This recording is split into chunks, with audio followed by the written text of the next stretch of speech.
지금 요 배경은 신용회복위원장, 요번에 이제 새로 오신 이재현 위원장, 신용회복위원회 그 배경을 해서 이제 나온 거죠. 제가 한 3주 전에 신용회복위원회에서 이제 강의를 할 때 요 자료를 활용해서 강의를 한 겁니다.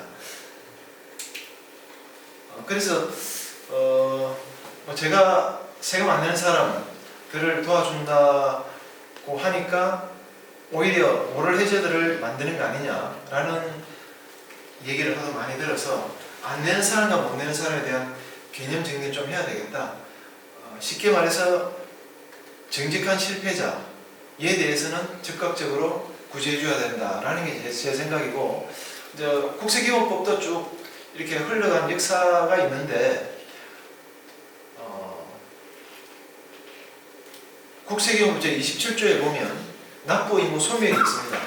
납부 및 소멸이 결국 이제 세금이 이제 소멸된다는 거잖아요. 그 중에 제가 이제 중요하게 생각하는, 그러니까 음식에도 유통기한이 있듯이 우리 세법에도 유통기한이 있는데 그게 5년이다. 지방청장 하다가 퇴직한 이 친구가 이제 표현을 한 게 5년이라는 것은 국세 공무원의 숙제기간이다. 그 숙제기간 안에 하지 못한 것은 뭐 직무유기다라고까지 표현을 했어요. 제가 사실은 이제 제약에 있는 입장에서 그 정도로 좀 강하게 이야기 못 하는데, 저는 이제 인용해서 이제 말씀을 드릴 수밖에 없는데, 5년 안에 끝내야 되는데 못 끝냈다면 그건 이제 국가의 책임이 있다라는 거고, 그러면 비교를 해서 또 이제 설명하자면, 옛날에 살인죄 공소시효가 몇 년이었을까요? 2007년도 이전에. 2007년도 이전까지 15년이었습니다.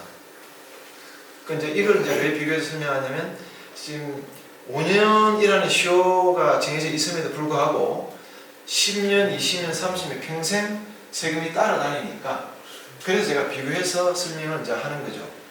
그리고 이제 살인죄 같은 경우는 어쨌든 2013년도에 또 25년까지 늘었다가 그 뒤로는 이제 공소시효 폐지가 됐죠. 어쨌든 실패자에 대해서 좀 용인하는 사회가 돼야 되겠다. 왜냐면 그 사람들이 다 경제활동 5년 동안 못하면 사실은 살 수가 없잖아요. 한두 달 경제활동 못해도 먹고 살기 힘든데 5년 동안 못한다는 것은 결국은 이 국세청에서 가장 싫어하는 그 명예대여를 할 수밖에 없는 거죠. 그걸 제가 늘 상담을 받으면서 부딪히기 때문에, 그래서 이 국세청에서 조금 뭔가 대국적으로 풀 거 풀어주고 조세신고자가 좀 패자부활할 수 있도록 해야 된다라는 게 이제 늘 주장하는 내용입니다. 그리고 실제 이제 고액 체납자는 일부밖에 없기 때문에 크게 보면 다 풀어줘도 된다. 그러니까 세금을 안 낸 사람에 대해서는 이거는 국세청에서 추적해서 얼마든지 징수할 수 있는 힘이 있습니다. 사회행위를 하면 그에 대해서 추적해서 소송하고, 또 재산 은닉하면 또 추적할 수 있는 다 기법이 있기 때문에, 그건 고액 체납자는 다 관리가 되기 때문에 크게 보면 몽땅 다 봐줘도 된다라는 게 제 주장이죠. 그리고 무등까지 따라가는 생계형 세금 채널, 요거는 제가 그때 그때 한 17년도에 한 분이 찾아오셨는데, 그분이 2000년대 초반, 한 2004년도쯤에 그분이 이 사업을 하다가 체납이 많이 돼 있죠. 그 당시 그분이 40대 중반 아주머니이신데, 모 세무서에 찾아가서 체납 담당자와 얘기를 했죠. 자기는 지금 사정이 어려우니까 조금씩 분납해서 세금을 내고 싶다라고 했더니, 그 징수 담당 공무원의 표현이 뭐냐면, 사람이 죽어서 관에 들어갈 때 관짤 비용은 안 내더라도 세금은 내야 된다 라고 표현을 했어요.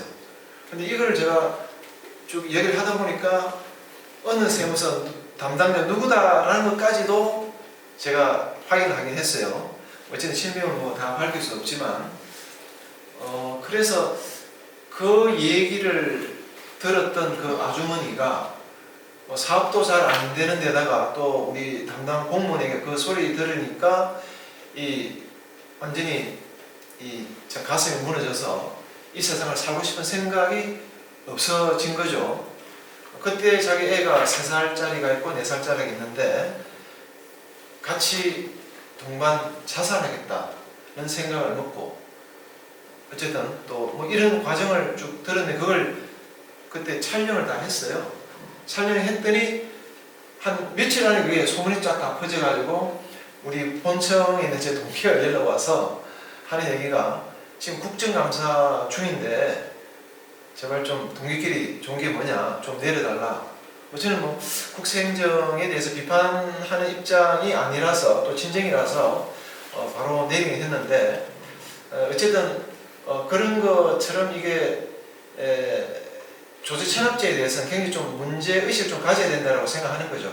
왜냐 그분이 2004년도에 천합 담당 공무원이 그 얘기를 하면서 얻고자 하는 결론이 뭐냐면 사실은 당신 폐업하시오. 폐업을 유도하는 겁니다. 솔직히.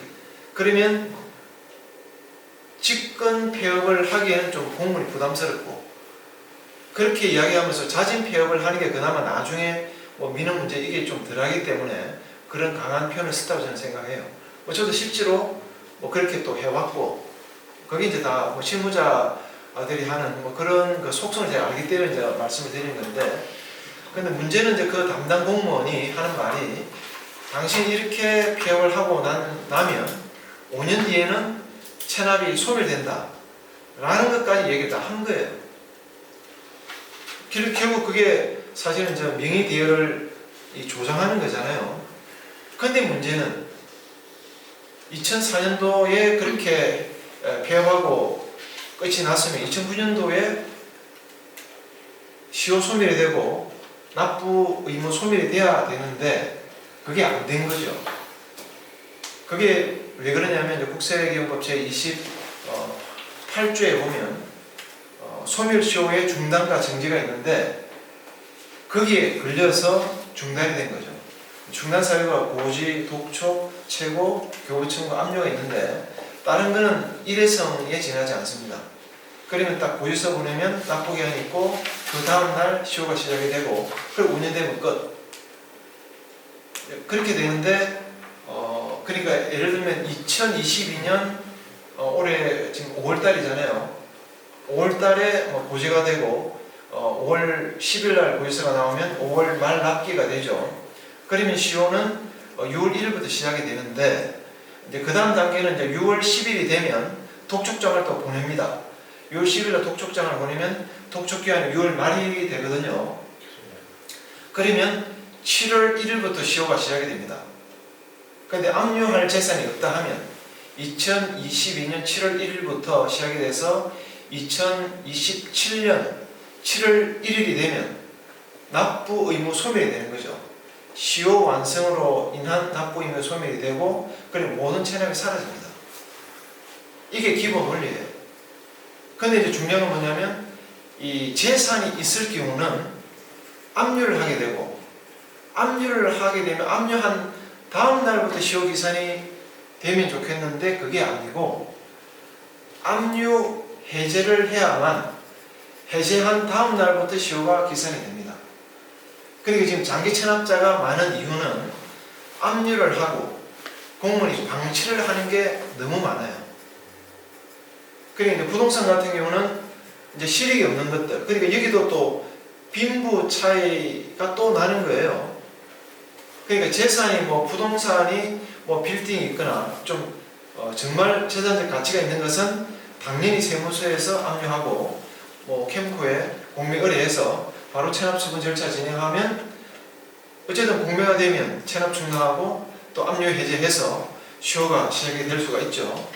근데 공매를 해도 공매가 되지 않는, 그러니까 도로라든지 하천, 맹지, 상속 지분, 짜투리 땅, 하늘 아래 땅, 골목길, 모서리 땅 등등 이런 것은 압류를 해서 공매 의뢰를 해봐도 캠코에서는 실익이 없으므로 공매 중지 포장합니다. 이렇게 회신이 돌아와요. 그러니까 기본적으로 이제 그 체납처분비는 국세 이거 본세보다도 더 우선권이 있단 말이에요. 그래서 체납처분비 30만 원이라면 이거조차 못 받으면 공매를 중지하는 거죠. 이제 그게 이제 현실입니다. 그래서 제가 제 동기가 4년 전에 이제 수영세무서 서장을 하고 있는데 그 수영세무서에 그 캠포가 있어요. 본사가 부산에 내려가 있잖아요. 그 캠코에 가서 제가 좀 얘기를 좀 나눠봤는데 그때 또 들은 얘기 중에 상당히 이제 좀 이 분노심이 일어나는 그 사례를 들은 게 뭐냐면 서울시에서 체납자의 자동차를 압류해서 1,400대를 캠코에 공매 의뢰를 했는데 그 중에 700대는 이제 시체말로 이제 똥차들 이런 차들은 이 공매해도 30만이 안 나오는 거예요. 그러니까 그거는 다 공매 반려 하고 이 30만 넘는 것만 공매를 했단 말이에요. 그러면 이제 제가 관심을 갖는 이 포인트는 뭐냐면 공매조차 못하면 이 재산을 갖고 있는 사람은 결국은 평생 체납자가 될 수밖에 없어요. 근데 지금 이제 이런 문제에 대해서는 대한민국에 관심 갖고 있는 사람이 너무나 없기 때문에 제가 이쪽 분야 보통 사람들이 최고 권위자다라고 이야기하는데 이쪽 분야에 관심 있는 사람 자체가 거의 없습니다. 세금 내는 사람 결국은 자본주의에서 돈 많은 사람들을 상대하고 해야 돈도 벌고 잘 먹고 잘 살 수가 있는데 세금조차 못 내는 사람들 관심 가지고 일을 해봤자 무슨 부귀 영화를 누리겠습니까? 그러다 보니까 이런 문제가 너무 산적해 있고 통계 자료에 대해서도 별로 나온 게 없지만 제가 확인해 본 이런 통계 자료를 보면 굉장히 큰 사회적인 문제라고 저는 생각이 들고 이 이슈는 굉장히 중요하기 때문에 저는 사실은 옛날 정치인 누구를 좀 실명 거론하지 못하겠지만 2017년도 대통령 후보에게도 이것을 정책 공약으로 제가 설명하고 이 공약으로 채택을 했어요.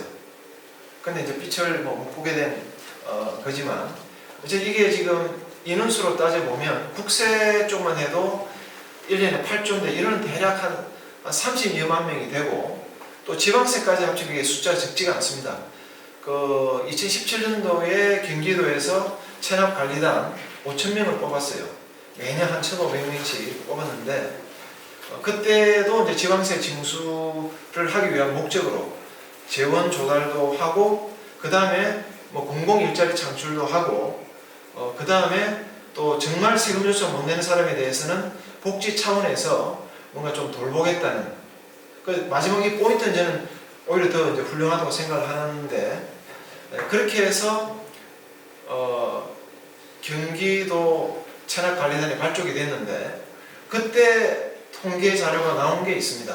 경기도민이 1,300만 명인데 그때 경기도지사가 발대식 할 때 이야기한 숫자가 480만 명. 작지 않죠? 깜짝 놀랄 엄청난 숫자죠.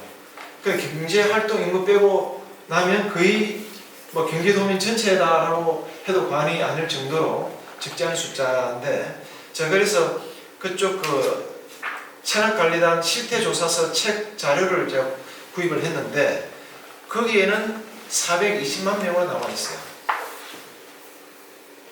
작전 그런데 이제 그걸 전국 8도로 이 추산해 보면 거의 한 2천만 명 그냥 나오죠.